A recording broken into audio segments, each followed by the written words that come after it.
review European games. Must only review European games.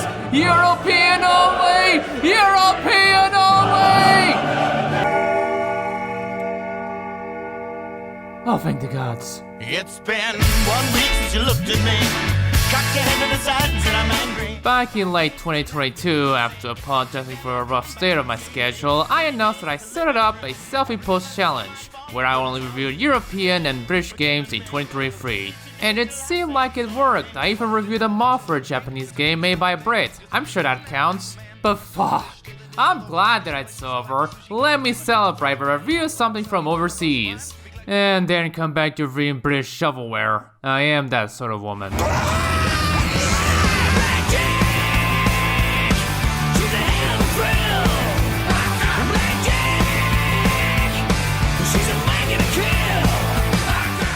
Oh, we are so back, fellers! A Canadian game from Black Box, eh? Sorry. After tackling Payback and the PS1 version of Porsche Unleashed for the past 2 years, it's time I come back to 2007, when Black Box Dominion was still running wild, but not for long. So Carbon was a critically mixed bag, but I did enjoy it. While it felt safe for Most Wanted at times, the team mechanic was alright, Live Remaker was a necessary addition, and Drift Mode was a lot more forgiving than Underground 1 and 2. Also, Elias Dorfexis, I finally got to say his name right, thanks Guitar Man! While Black Box was developing Carbon, they started making the next title with a change of setting. Oh, definitely a good idea. According to producer Andrew Han at GCA in Singapore, as they saw the street racing scene heading to road tracks and organizing events there due to increased police activity, inspiration struck. So they ditched the arcade open worldness of the last 3 titles and focused more on realism by making a new physics engine and expanding new race types, this time with the next-gen consoles at the time in mind. Yes, even the Wii. After the 2-year development, Pro Street, Altogether Please, was released in November 2007 for those consoles, PC, handhelds, J2Me phones, and PlayStation 2. Oh, Black Box still couldn't let go of this little thing, not for long though. Hey! I know Exian's from Oxford, England, but I just couldn't help it. Need for Speed Pro Street. As Blank Pepper described it, it is the hardest racing game ever. But why take his word for it? Fucker probably never played F-Zero GX. I played the PC version first, I pirated it, then got a brand new copy of the PS2 version 11 years ago. I even managed to complete that version 100%. Then I bought the PC version and sold that, and now I'm stuck wondering if it was even worth it. Oh yeah, it's not the 360 version, which had an option to buy the cards with real money instead of in-game cash, otherwise known as microtransactions. So I'll be covering the PC version with a few mods that don't alter the gameplay. Not by much at least. This was released in the era of unique EA logo animation, so here's a bunch of wheel spinning. I miss this logo, the current one being the Sancerre watermark just makes it more corporate and boring. Here's an intro displaying the many types of racing you'll encounter. Nothing special other than it likes to freeze a bit. You're making me think there's a problem with my hard drive, stop teasing me like that! I quite like the menu. A quit button! Why does that surprise you? Well, during the Black Box era, the PC ports didn't have an option to exit the game, so you had to press a key on the keyboard to do so. Usually it's the Q key. But now seeing this makes me jelly for some reason. Anyway, the menu is great. You can either press Enter or A, or go right to get to the next menu bit, when it's allowed of course. It's like the WWE games around this time, though it did fool me into using the D-pad to change settings. You have to press A to change something. With that out of the way, let's start our career. Welcome to Battle Machine, a racing organization for those new to circuit racing or X-Street racers, like Ryan Cooper, the protagonist. Yeah, it's not some nameless guy this time, though his face is covered by a helmet that he never removes. Is his head missing? It is D-Day in Chicago, and it seems Ryan is doing pretty great, judging by the FMV. Shit I don't get to experience it myself until the game allows me to. Meanwhile, we have this guy, Ryo Watanabe, leader of Apex Light and the Showdown King. He's quite an asshole who openly insults Ryan in his street racing background, so I guess he has to prove himself. But no time for that, an actual race I get to do. Just 3 laps around this track and you're done. Ryo shit talks Ryan once more, gives a mean look to him, and leaves the place. Hey, at least the DJ is nice to him. Come on, dude. Don't hate the player, hate the game. Cooper, you're going to Battle Machine, homie. You made it. Come on, you guys. Make some noise for him. D-Day is complete and I'm ready to get racing properly. And there's no need to buy my first car for a bit, as I start with a pre-tuned 240SX, and the first event after D-Day lets you drive their loan cars while choosing one of them after dominating. That's nice. But just in case, I bought an Integra free of charge. No, not the Type R, a regular Integra for the common man, part of the DLC pack. Only geniuses appreciate a regular ass Integra. Could have gone with the GTM spec front, but what can I do? Now, how the game's career works is different. Races are actually grouped in events called race days. The objective here is to accumulate enough points to win the event, or even dominating if you're feeling frisky like me. The days are restricted with the cars. In the non-challenge days, you can only bring one car per type of race and a backup in case. No more, no less. Man, do I love the atmosphere in this game. I've played the PS2 version before, and I'm glad it's not an actual slideshow.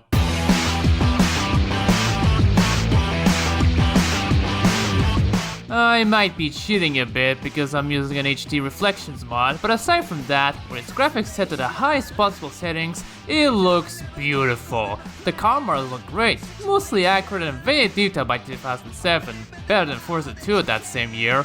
Oh, look at you, trashing Forza's odd-looking models again. Well, if they remake the models for Forza 1 and 2 from scratch, then I'd stop. There is an oversight, however. Some cars are stock like exhaust pipes, which is incredibly annoying to see. The scenery of the tracks look great as well. The signs, the balloons, the crowd, the monorail trains to be by in Autobahn Ring, they just pop so nicely. And the sky chase is on and after each race, which helps more. Glad I ditched the PS2 version. Now you might be asking, hey, is that one of Rhea Ripley's old Gears? I don't know what you're talking about, but you may notice how the camera is different in the footage. Yeah, I'm using a mod that makes it look like the one in the GT games. Ironic, cause I don't like this kind of camera. If only behind cam was a little higher, the drift challenges would have been bearable. But just for you, I'll criticize the stock camera. You just have to bear with me playing the PS2 version on an emulator. It's high enough for me, I'll give him that, but the sensor speed can get ridiculous, like really ridiculous. Plus, it's very shaky, even with a slow car, and for some reason the hood cam is off center to the left or right, like it's trying to be a cockpit view. Ah, that's cute. Yeah, somehow this is worse. Now I get why there are so many mods that toned down their ridiculousness. So for the rest of the video, I'll be using the camera mod provided by Aero. At least I'm not using some United equivalent mod that makes the game boring to play. Sound is par for the course. Aside from the tire screeches, it's similar to the previous games post Underground 2. Even if the engine noises aren't as accurate to the real cars, it's still brilliant to hear. What I don't like is the announcers. They make sense in a setting like this, but even then, it's worse than Dallas in Ratchet Deadlocked. They talk more frequently during the races, and they're getting real annoying in certain parts, like how they get disappointed when you score lower than you did in a previous raid round. He's not gonna like that score. He's not liking that score one bit. I still fucking won though! And I hate this frequent part where they go, by the way, it's only the first lap, so it's still anyone's game. Okay, folks, it's still anyone's game here in the first lap. Well, there we go, ladies and gentlemen. First lap underway. Gotta say, it's anyone's race out there. All right, first lap still going, and it looks like these guys are starting to find their rhythm. And when I say frequent, I really mean it. Seconds after saying that, they repeat the same goddamn paragraph. Okay, with our first lap still underway, it looks like we've got a bit of jockeying for position going on out there. Okay, with our first lap still underway, it looks like we've... The announcers are as annoying as those calls I keep getting from ISPs promoting their service. Hello, we are happy to give you this once-in-a-lifetime deal for our amazing fiber optic internet at a cheaper price. I already have it, thanks. But we didn't even tell you. At least you can mute them in the options, but you'll miss out on the plot if you do. What little plot there is. As for music, it's similar to Carbon, in that there's licensed music, but it has an original interactive score in the grip races. It's composed by Junkie XL, and apart from a few, I don't like it. His techno songs in this game are just sensory overload, and this is coming from someone who likes YouTube poops with stuttering in it.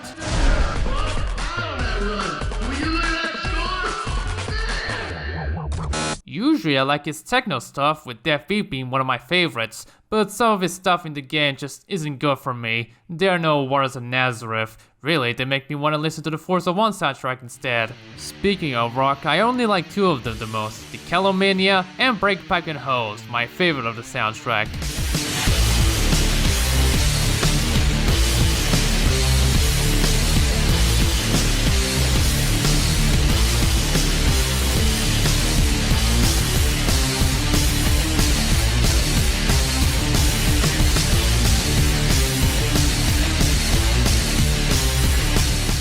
And not to whine too much about Junkie, but why is there 4 versions of more in this game?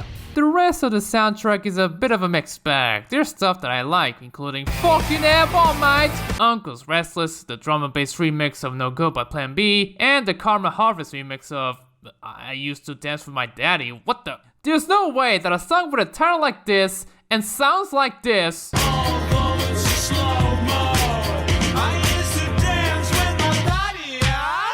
should have a remix that goes this hard.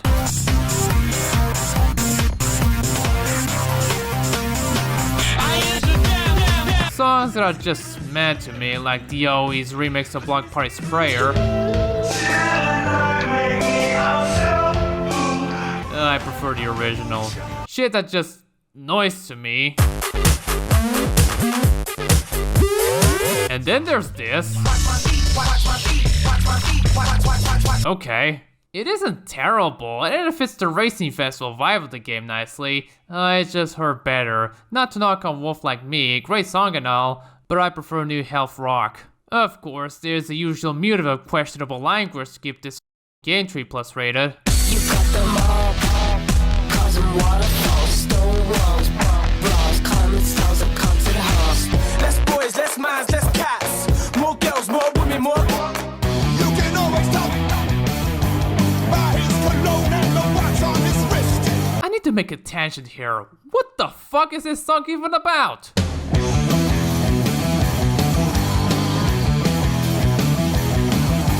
Rock band Clutch was formed in 1991, mainly composed of Neil Fallon on vocals and rhythm guitar, no relation, Tim Solar on guitar, Dan Main on bass, and Jean-Paul Gaster on percussion.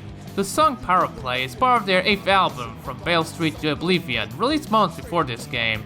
I didn't pay much attention to its lyrics because, well, I don't care much for it. Though considering some of the words were mirrored in the game, I needed to know what the dirty version is like. And as you heard seconds ago, it's not just the swearing this time. The rocky beat is banging, as well as the chorus and refrain. However, the rest is about some Russian sex worker being kidnapped, and apparently that would have been an international concern if the journalists covered that.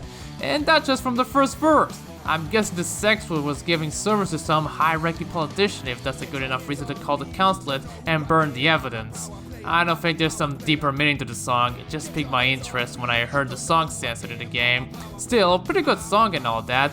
Less of a headache to clean it up for a 3+ game. Can you imagine EA clean up that one Jason Aldean song? It'd be much easier to just use the instrumental version like they did for the Executioner's Body Rock in Underground 1. Anyways, tangent over, here's some Matt Kraken. Time for the driving mechanics, and whoa, this is heavy, like literally. Driving is a lot heavier compared to the last game. Black Box won't fuck you around when they say they made a new physics engine for this. When creating an alias, the game will ask you what kind of driver you are. Depending on the setting, they activate auto steer and auto brake. They're nice additions for newbies and even those with some sorts of disabilities, but for the rest, I recommend King mode. The driving isn't all too bad. In King mode and with traction control and stability management both off, you can feel how much control you can have. Though stayed on can, in my opinion, ruin the experience to me. It makes the car very understeery. Then again, I'm more used to playing CMK racing games without those assists. I like that the car's rear and all-wheel drive can have wheels to exit the corner. Not too bad for a Civic. Of course, with the fastest cars tuned in the game, tackling along corners at high speeds feels like they're glued into it, and I love it. Nitrous is different now, more used as a strategy component than to be spammed. Like in Underground 1, you have a limited supply that doesn't replenish as you drive. However, instead of holding the nitro button, you just tap and one tank is used. This was made, again, as a way to make the game feel more realistic, though it still gets depleted fast. I don't know how Nitrous boost works in real life, but I know that in GT4, it takes way longer to deplete, plus you have to hold the designated button to boost, R1 by default. Still, for this kind of game, I appreciate the change. Damage is back on the menu with detachable parts and mechanical damage. Though it's not as complex, it's either light damage or heavy damage which slows your car down considerably, and I usually end my races with light damage. And you can also turn your car if you damage it enough, or flip. And like in games like High Stakes and Porsche Unleashed, you have to pay for the repairs. Either that, or use the markers you earn in the race days, eases the pain a bit. Amazes me to see such destructions these cars can get, like holy shit! As for the opponents, I might have underestimated them. After I finished my first challenge day in Nevada, I ended up upgrading my Integra a bit. While they were close to me, it was still easy to win Battle Machine's grip events even further, and they're more of a joke. Then it got a bit more challenging by the time I arrived at React team sessions. Still beatable, but not opponents very far from me beatable. And then I progressed and ended up in Super Promotion, where I witnessed Evo 9s at high 800 horses in the grip events. Never mind Rio, these are the ones I'm more worried about. Because they're driving all-wheel drive cars, they're really quick at the straights, so seeing them getting real close to me was a common sight in my playthrough. They're not a joke anymore, so you better have a pretty good car with good upgrades later down the line, have the skills to stay consistent, and know parts of the track that can be cut. If you ain't shooting, you ain't winning. It gets annoying and then irritating when you're trying to get in front just as the race starts. Easiest way to get a light damage warning. In a race day, the objective is to earn enough points to win and progress. To do so, you have to win races and get under the target time. The quicker you go, the more points you get. It's giving me shades of Project Gotham Racing a bit. Even if you don't get first place, you can still get a sick amount for, as an example, going 3 seconds on the target. Winning the day not only gives you some cash, but also one chance to pick one of 5 mysterious markers. Can be a free upgrade for a car, some more cash, a free car coupon, the rarest of them all, or another repair marker, god damn it. Dominating the day by doing more events gives you another chance to pick another marker. Fuck, I already have the upgrade! There are 4 types of races with subtypes on top of them, starting with grip. The races are, well, just standard lap races around the circuit. Finish first and get the maximum point from it. But there's also class races where 2 groups of 4 cars race, go figure. It's much like the class races in Forza 4 or Tokyo Race Driver 3. You just have to win the group you're in and that's it. Time attack is what you expect, beat the top opponent's time in the race. But thankfully there's something unique, Sector Shootout. It's where you beat an opponent's sector score by being quick to earn points, dominating all of them, and you earn some extra points. This needs some extra skill because the sectors are placed just after or just before the corners most of the time, like how some speed traps are placed in a few games that I can cover with just one hand. And even then, skill alone won't let you win, as you'll see later. Next is drag racing. I don't have much to talk about it. You just race on a straight line to see which is the fastest to the finish. That's it. Each event has 3 rounds, and the one who has the shortest time out of 3 wins. And you only drive with stick for these, but as it's supposed to be realistic, you have to straighten your cars instead of changing lanes like in the underground games. Plus, before a race, you have to do a burnout to get a better grip at the start before time runs out. You have to rev to the green part to increase it. The better the grip, the green part reduces its RPM requirement. That's a goal 1 and really challenging too. At least I don't have to get close enough to the starting line. There's 3 subtypes of these, quarter mile, half mile, and the wheelie challenge. It's actually 2, but you get my point. The objective is to get the longest wheelie you can get out of your opponents, and only the first wheelie from the start counts, anything after is ignored. This one's tricky as it requires a powerful rear-wheel drive car, preferably an all-muscle car or a maxed out Supra. It's also best to put a wing on it and tune the rear suspensions to the negatives. That's what someone suggested in a Reddit post, so take it with a grain of salt. But even then it works. I had issues with a challenge race day where the lone drag car was the challenger, and fuck do I hate that with every fiber of my soul, because every time you shift, the car goes down. Then I was advised to start at 2nd gear and use nitrous while close to the finish. I should have known about 2nd gear starts after playing Forza. Also, all-wheel drive cars are bad at this type, I learned the hard way. I guess I had much to talk about it. Then you have drifting. I fucking hate drifting in this game!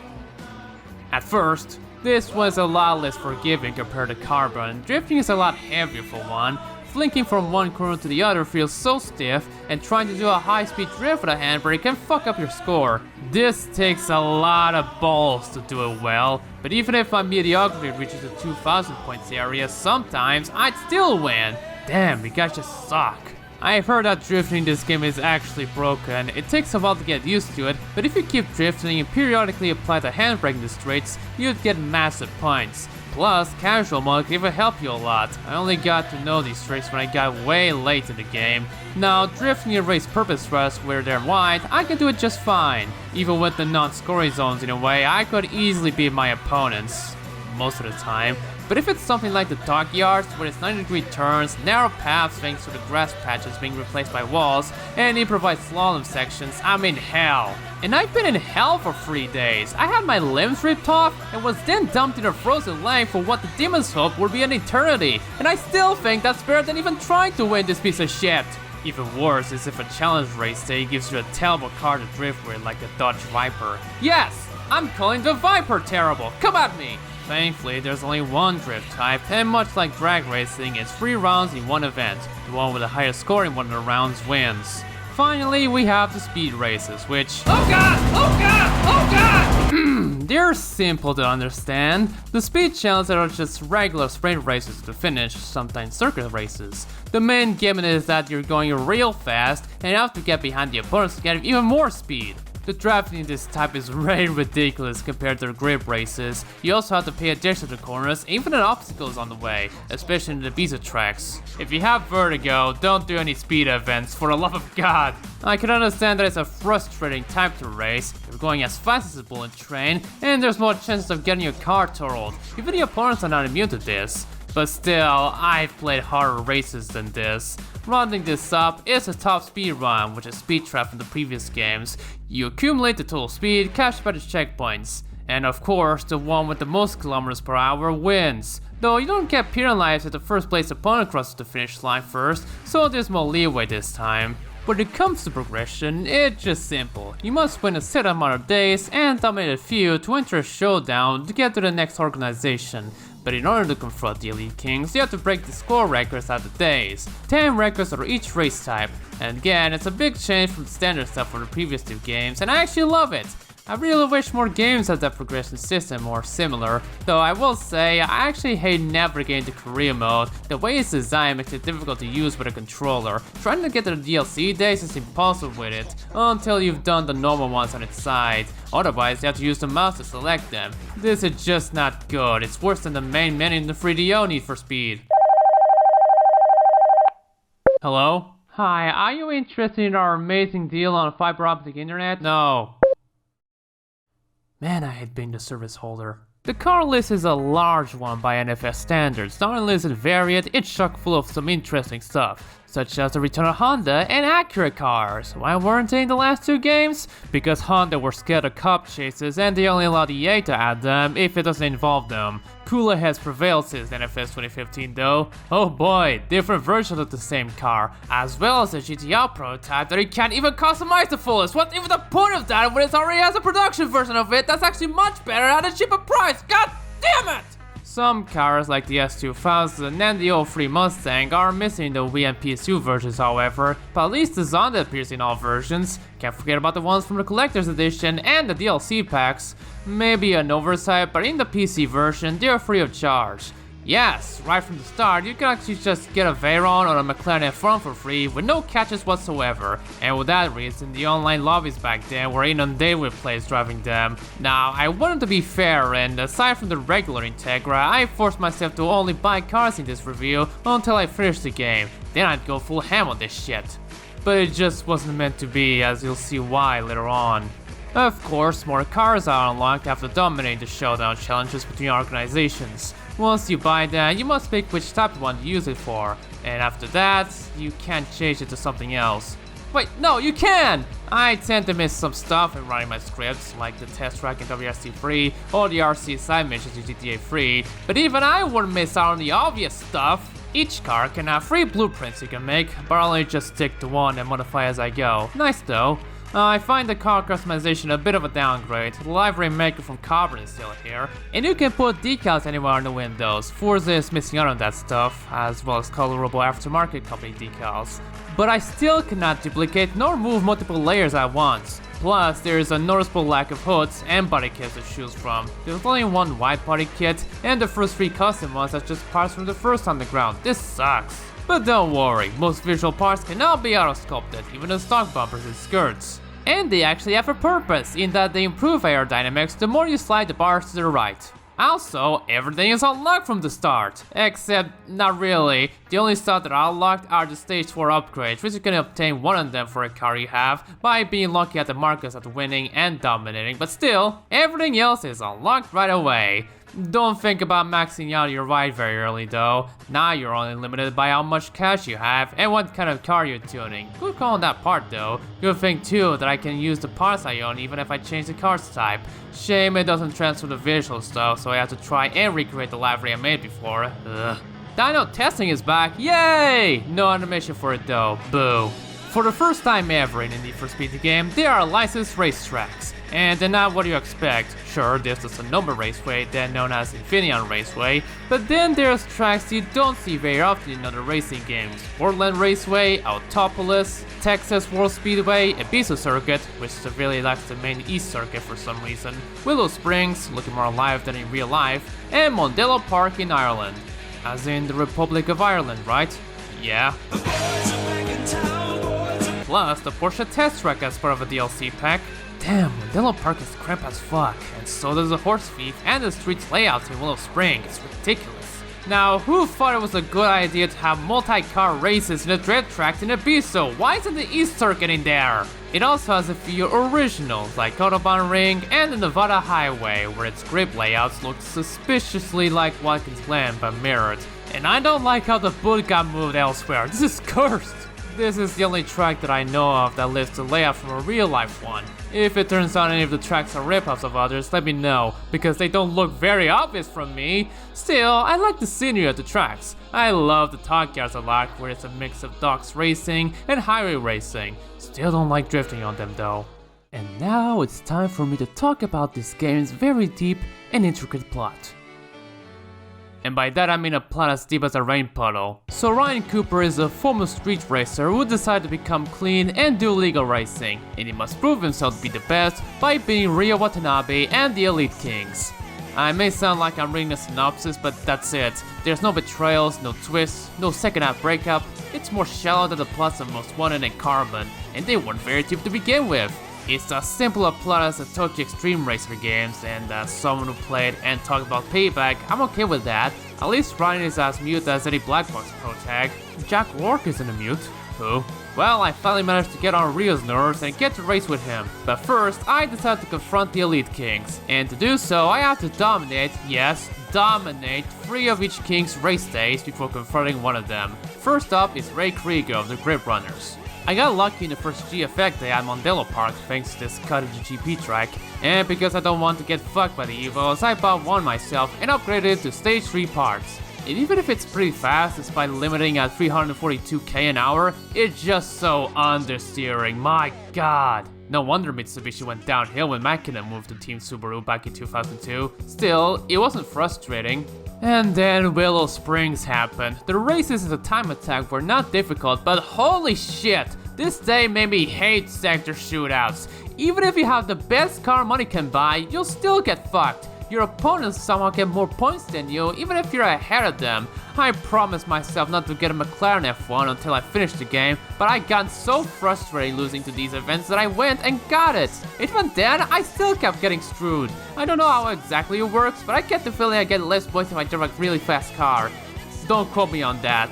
But I finally managed to dominate the day by being lucky. The thing about the King race days is that you must win all of them in a row. After all, you'll only guess one in a race. Most of the time, the grid races in the later race days felt like that Viper event for Forza 1, where one of the opponents drives a Hennessy, and you have to block them about to pass you fast. Racing against Ray, however, it's given me shades of the final boss race in Payback. Look at this shit. I really should have slapped myself for driving something so OP though. It doesn't help that the shootout and time attack events start with both of you at the same time. How did he become Grip King with a weak ass E92 is beyond me. Every time you defeat a king, you're on their car, so no need to be lucky. No, Ryan, you're not supposed to stand on the hood of the car, you maniac! Second on my list is Carol Monroe of Aftermix. Pretty easy. The first Rogue Speed Day was a joke. Meanwhile, I got guaranteed challenges, keeping the front wheels up to the maximum 407 meters. Carol was a slouch as well. I kept getting low 7s and high 9s in the quarter miles. Meanwhile, she doesn't even go anywhere near that at all. Thanks for the slip. Next is the Drift King, Aki Kimura of Tokyo Union. If that name sounds familiar, he was in Payback as the leader of Noisebomb. And now that I know better, I get to say that I hate this. First off, Noisebomb is the name of the racing organization and not the name of Aki's team. The lore isn't that deep, Ghost Games, you should have known this. That's like thinking Speed Hunters was a street racing team in NFS 2015 and not a real website dedicated to cars. Rant out of the way, I've gotten used to drifting and liking it a lot now. It doesn't matter what you drive, you a weak 240SS can do the job really well. Not much to say about the noise bomb events other than how much I hate the dockyards. Have I mentioned that? I had a bit of difficult drifting against Aki. I failed the second challenge and had to do it again. But other than that, I still defeated him and got his car. And we end the Elite Regicide campaign with Nate Dam for a bus cut. I am not looking forward to this. Well shit, as I was recording the gameplay of the first Nitro side day, my PC decided to suddenly restart itself as the game was saving, and now I couldn't load it. Thanks PC, you piece of shit!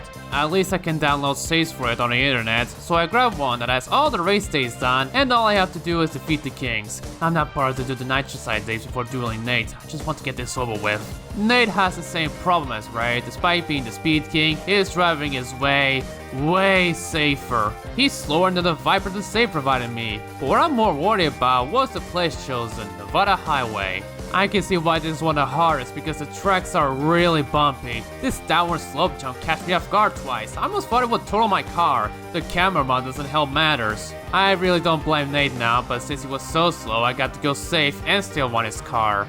And now it's time to defeat the Showdown King, Ryo Watanabe. It's 10 events divided in 2 race days. One is about drag and speed. In Nevada, fuck! And the other is about grip and drifting. In the dockyards, it's like you're setting me up for failure. Anyways, here's 2 F1s. The first half was bearable in spite of the bumpiness of Nevada. The second half was frustrating. The drift car the save game was crap at chain drifting. What maniac tunes it to be this hard? I bought the 240SX and I just learned that this one does less points than the RX-7. Aki's RX-7 was kind of the same story. I switched to casual mode for the first drift event. It was close, but I was lucky. The second one I was certainly luckier. I even stick to King mode for this one. The shootout was bullshit, come on! But the time attack and final race was just meh. Rear was slow, I won, Apex Light shuns him, and I become the new Showdown King. Nay, the Street King! Finally finished this darn game. Let us never speak of this again. As for the rest, I'm fairly disappointed. While you can make your own race days for single and online multiplayer, there's no way to build cars for arcade mode, so you're stuck with the so-called bonus cars and career cars. Though for some reason I'm always stuck with Ryan Star S14, no idea why, just a bit irritated. I can't play online because the servers were shut down over a decade ago, but hey, at least there's a modding scene. Not as big as Most Wanted, but still nice to see. You can add modded cars and other sort of stuff by using the binary and VLT add tools, so no worrying about replacing them nor getting the unlimited mod, nor creating a new save for them to show up. Of course, much like its predecessors, it's best to back up the files, but still, it's great to see them here. I better just mention it before someone jumps to the comment section and chastises me for not doing so. The Peggy Edition. That is a word I don't use very often. Aren't you forgetting the elephant in the room? Oh, the women in the game? Hello, ladies. I mean, they look good, but it's pretty obvious they're almost exclusively used as eye candy, compared to the previous games where they have female characters in names, appearances, and personality, if later at times. This game went backwards in representation. The only problem with the female racing in this game, random opponents in the standard race days notwithstanding, is Drag King Cara Monroe. Not Drag Queen, because that will make for obvious jokes. Though, in a different contest, a drag king is a woman that dresses up as a man in an exaggerated way, fake beards and everything. So I guess it makes sense to be called drag king, though she'd look less of that and more like the butchiest butch that ever butched. Sad thing is, I only get to imagine what she'd look like because she doesn't make a visual appearance nor have a voice in this game, just her car and that's it. Hey, at least you get to see what she looks like in the PSP version of Shift and my jeans have been dashed. I'm not saying this as a prude man-hating feminist. Just a regular one. I wore some outfits that might be considered sexy for a long while since I came out as trans. I reviewed a few porno games in this show before. I make porn even! I did say that the women in this game do look good with their scantily clad, skin-tight outfits. All I'm saying is that it could have had female representation that's as good as, if not better, than the last 4 games. I have a female announced in one of the organizations even. I'm not asking for much. I don't want to hear some stupid excuse like how it's based in real life. This is a video game. Trying to justify realism can sometimes be an excuse to be sexist. It is the reason why I'll never play Escape from Tarkov. Well, not entirely. Extraction shooters just frighten me as a concept. You lose everything you have and take it away if you die? Nope. So that was NFS Pro Street and... God damn it. I'm not interested in your stinking deal! It's Pinky. Oh shit, sorry about that. I thought you were one of... them. Who's them? Are you dealing with a mafia gang? No, it's the ISPs. Oh, I get it. How are you? I'm fine. I'm in Midtown Manhattan, waiting for my day to arrive. So what are you doing? Finishing up my Pro Street review, I'm at the conclusion part. It's a great game and all, I quite like the feeling of the driving, but the difficulty can catch you off guard in the later stages. The bosses too, but for different reasons. It does take longer than the car build, which is a good thing, but there were a few stuff that are worse, like customization. Overall, pretty underrated game. That's not what you usually say. Yeah, I know, I often shun that word, but for this game, it's deserved. The change in gameplay alienated some fans and even critics alike, but I think it's a nice change of pace from the ridiculousness of the previous games. But I kind of get it. It led to EA and Black Box making Undercover, while also making the skate games. Yay, overwork! Usually it's multiple teams working on their own games and one of them moving to another after theirs is done. They still have to crunch to meet deadlines though. Well, there's that. But of course, Undercover bombed, which led to the end of Black Box a few years later and ushered in a new era, with Shift and its Pro Street-like gameplay. And then Criterion's Hot Pursuit came in and ruined everything. I don't know, I just think purists are too cowardly to accept Break the Drift. I get that Heat's driving phases are up to snuff. I mean, tapping the gas pedal to drift? Not a good change. But still not enough for me to install its Unite mod. You don't like gameplay overhauls? When I'm reviewing stuff, I don't like them. I understand. So what are you gonna do next? Well, I'm thinking of doing some cosplaying for a Doctor Who game review. Are you gonna cosplay as Rose? No, I don't wanna. But first, I want to have a chat with my other clone sister. Don't threaten her, please. Everywhere kiss me.